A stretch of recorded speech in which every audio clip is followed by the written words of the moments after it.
Di Bogor sebetulnya kita punya pondasi yang cukup kuat ya, yang dilakukan dari sebelum saya, gitu. Terutama bukan saja oleh pemerintah kota, tetapi oleh komunitas, yaitu teman-teman komunitas peduli Ciliwung, Mas Parno, Kang En dan lain-lain. Gitu. Itu modal utama kita. Tapi kan nggak bisa kita membiarkan teman-teman ini menjadi pemadam kebakaran. Setiap hari hanya mengutin sampah di Ciliwung dan itu dilakukan terus-menerus.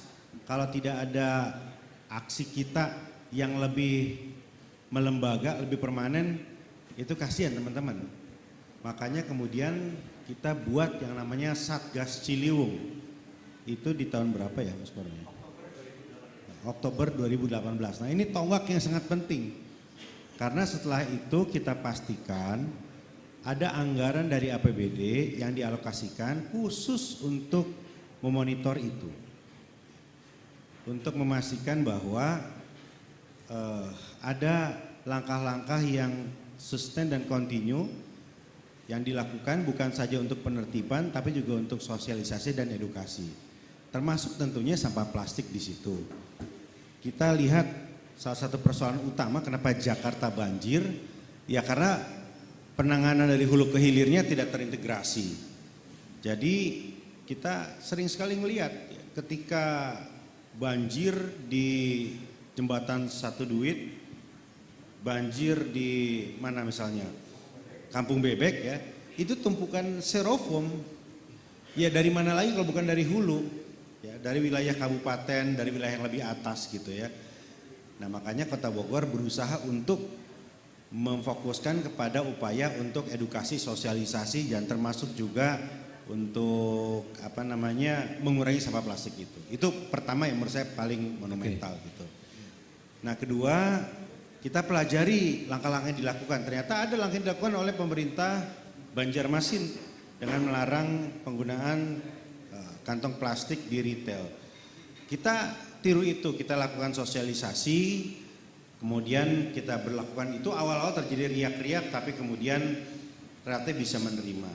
Dan tahun 2022 ini kita coba memulai untuk mencoba menerapkan itu di pasar tradisional. Walaupun pasti agak lebih sulit. Data menunjukkan bahwa timbulan sampahnya berkurang 1,6% ya, atau sekitar berapa ton? 1,2 ton plastiknya itu berkurang gitu. Itu. Nah, kemudian kita juga berpikir hilirisasinya. Kan gini ya, di hulunya ini udah ada TPS 3R, sudah ada bank sampah. Berapa jumlah bank sampah sekarang Pak Kadis?